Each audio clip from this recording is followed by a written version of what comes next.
4 years after the racially motivated massacre at Tops, the pain still remains, but so does the determination to define this community by more than tragedy.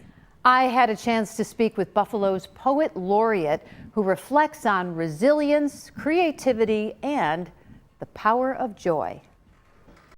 It actually brings me a whole lot of joy to think about growing up on the east side of Buffalo and the beauty that is within that space. For Buffalo Poet Laureate Aitina Fareed-Cooke, the east side is not defined by one horrific day. It is home, it's community, and it's a place she says helped save her life. I'm in the position that I'm in right now because of the opportunities that I was given on the east side. It's nothing like having community to kind of catapult you into a space that you didn't know you would go. Fareed-Cooke grew up in foster care, attended Buffalo's Performing Arts High School, and discovered writing through counseling as a child struggling with trauma.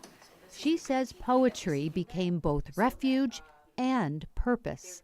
And she told me to write, and so that's what I did. And I found sanctitude behind the words. I always had a love for storytelling, and everything else from there is just about tools to tell that story. Then came May 14th, 2022. 10 Black Buffalonians murdered in a racist attack at the Jefferson Avenue Tops Market. Fareed-Cooke says her first reaction was fear for her mother, her pastor, and neighbors she knew shopped there every day. Then came anger and determination. And then after anger, got very vigilant, and a little bit defiant in a sense of, I'm going to figure out what I can do to uplift my community with the skills and talents that I have. She responded the way artists often do, by documenting humanity. She's the founder and creative art strategist of Get Focused Productions. And through her project called Tales from the Porch, she spotlighted Black leaders, neighborhoods, artists, and joy on the East Side, pushing back against what she calls harmful narratives. And I wanted to capture joy. That joy still exists.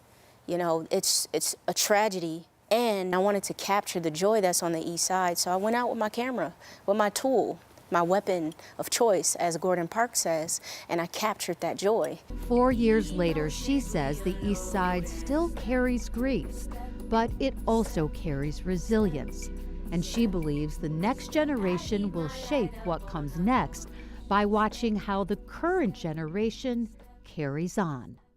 Progressing. Constant progression, so much unification, so much vigor, so much coming together, so much support that I see personally. A poet, a mentor, a storyteller, and above all, a believer that Buffalo's East Side must write its own story. We still stand, we're still strong.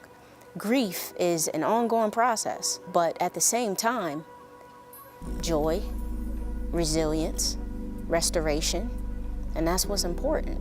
That's what I choose to focus on, I choose to focus on that and the fact that I can choose because I have freedom to do so.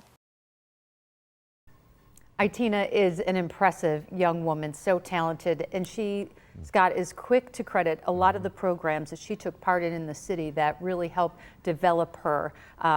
Yo Buffalo, Weed and Seed, and she talked about the Apollo Media Center, and just a lot of people that invested in her, that mentored her and brought her around. Yeah, and an artist can be so powerful, and she's proving it through her pictures and through all of her work that she's got online. Our conversation was great, and I didn't want it to end, and I thought, you know what, the East Side is in good hands, with such talented, insightful, deep thinkers like her.